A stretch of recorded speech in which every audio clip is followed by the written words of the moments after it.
हमने आपको प्रथम स्कंद में सुखदेव जी और परीक्षित के जन्म की कथा सुनाई। परीक्षित को जो श्राप लगा वो कथा सुनाई, कुंती की स्तुति सुनाई।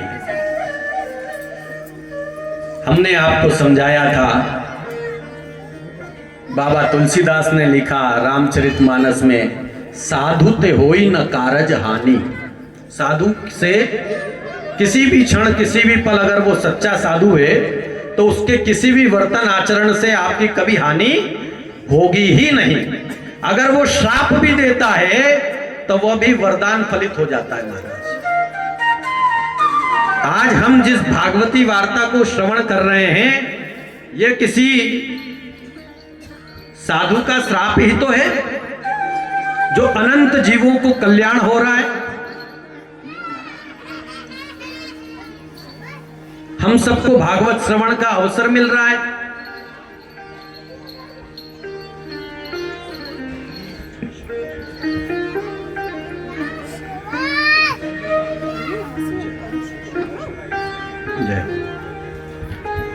दूसरे स्कंद में आपको हमने सद्यो मुक्ति और क्रम मुक्ति का वर्णन सुनाया, चतुश्लोकी भागवत सुनाई, दो पद्धतियां बताई भगवान को प्राप्त करने की। आप लोग तो भूल गए होंगे, पक्का मालूम है हमको। एक तो नेति नेति बताया था और दूसरा बताया था सी राम मैं सब जग जाने।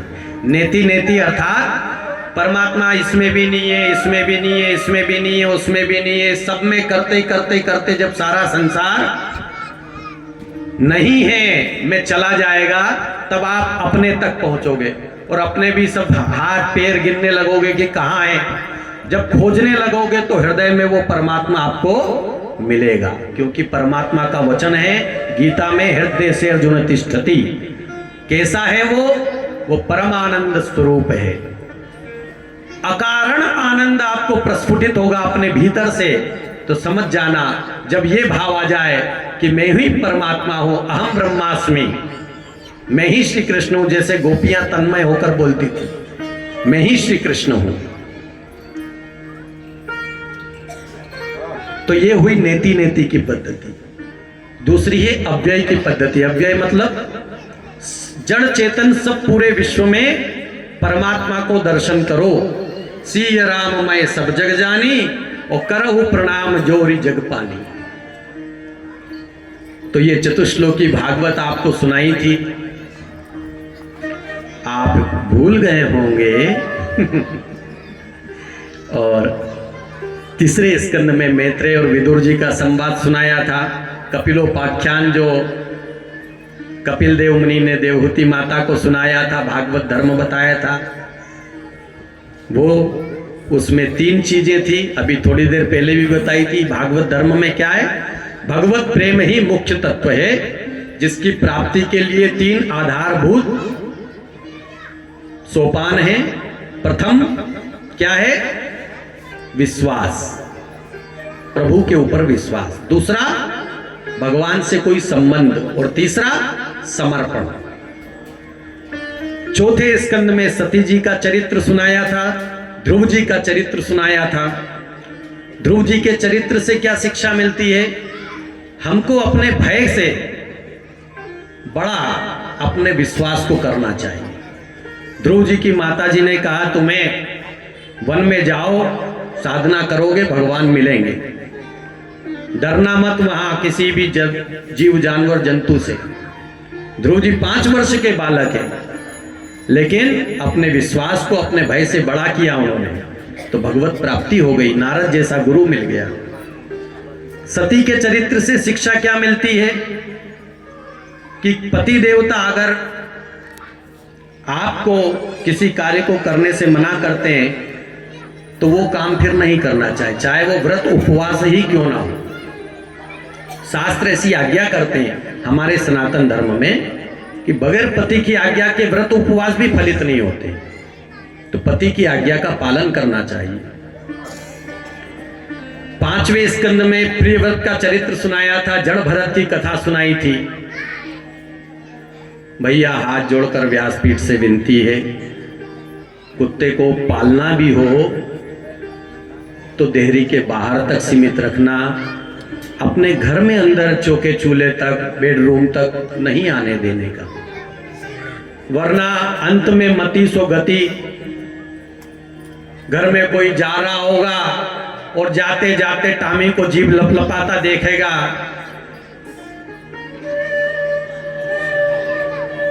समझ गए ना, टामी की योनि मिलेगी फिर। तो प्रेम रखो। जड़ भरत में जो चरित्र में ये था कि प्रेम रखो, मोह नहीं करना। हिरण शावक के प्रति उनका जो मोह हो गया था, तो मोह के कारण उनको 3 जन्म लेना पड़े। फिर छठे स्कंद में अजामिलोपाख्यान सुनाया था, जिसमें भगवान के नाम की महिमा है। अजामिल ने भगवान का नाम नारायण पुकारा। क्यों पुकारा? क्योंकि संतों ने उसके बेटे का नाम नारायण रख दिया था। लेकिन बात शुरू कैसे हुई थी? ये अतिथि सत्कार से। संत घर में पधारे, अजामिल की जो नगर वधू पत्नी थी, उसने उनको आटा दाल चावल सीधा सामान दे दिया था। अतिथि सत्कार, साधु सेवा की थी। उसके प्रताप से अजामिल का उद्धार हो गया। इसलिए अतिथि सत्कार अवश्य करना चाहिए। घर से कोई भूखा ना जाए। साईं इतना दीजिए ओ जामे कुटुंब समाए,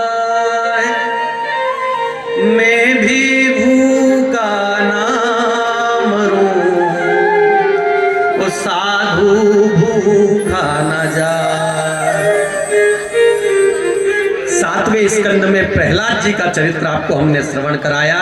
भगवान नरसिंह का अवतार जो दृढ़ विश्वास का प्रतीक है। इतना सतत भगवान का स्मरण हो कि कण कण में, क्षण क्षण में भगवान आपको स्मृत हो, स्फुरित हो। जैसे प्रहलाद जी को पक्का विश्वास था, पिता ने पूछा तो उन्होंने खंबे में से भी प्रकट कर दिया। इसी प्रकार का विश्वास होना चाहिए। 8वें स्कंद में गजेंद्र मोक्ष की हमने आपको कथा सुनाई, जो हमको ये संदेश देती है कि ईश्वर के अतिरिक्त अन्य कहीं मन लगाया तो अंत में पछताना पड़ेगा। फिर वामन अवतार की कथा सुनाई, समुद्र मंथन सुनाया। वामन अवतार की कथा कहती है कि अगर गुरु कृपा साथ हो तो त्रिलोकीनाथ परमात्मा को भी भिक्षुक बनकर के आपके द्वार पर याचक के रूप में आना पड़ता है। वो भी गुरु के लाल से भिड़ नहीं सकता, वरना परास्त हो जाए। ऐसा भागवत कहती है। वामन के घर, बलि के घर वामन जी भिक्षुक बन करके गए, भिक्षा मांगने गए। 9वें स्कंद में हमने आपको सूर्यवंश का वर्णन सुनाया, राम कथा संक्षिप्त सुनाई, चंद्रवंश का वर्णन सुनाया। क्या कहती है इनके सार क्या है? राम ने जो किया वो करो और कृष्ण ने जो कहा है वो करो। लोग उल्टा करने की प्रयास में अपने आप को पीड़ित करते हैं और कुछ नहीं करते। 10वें स्कंद में श्री कृष्ण की लीलाओं का, बाल लीलाओं का विस्तार से वर्णन हुआ। गोकुल की लीला, वृंदावन की लीला, रास लीला, महारास लीला आदि लीलाओं का आपने बहुत अच्छे से श्रवण किया। ये क्या शिक्षा देती है? देखिए, परमात्मा जब जन्म लिए तो कंस के कारागृह में, जिसके माता पिता बेड़ियों में जकड़े हुए और मामा आकर के उनके 6 भाइयों की पहले ही हत्या कर चुका है, इनका जन्म होना है और पता नहीं तलवार लेके इनके पीछे भी दौड़ पड़े। तो ऐसी स्थिति में जन्म, अमावस की रात्रि, अष्टमी की रात्रि, और भयंकर मूसलाधार वर्षा, यमुना जी में खूब गले गले तक पानी। ऐसी विपरीत परिस्थितियों में ये गोकुल गए। जन्म कहीं लिया जेल में, पले कहीं और, फिर गोकुल से भी वृंदावन जाना पड़ गया, राक्षस भेजे कंस ने।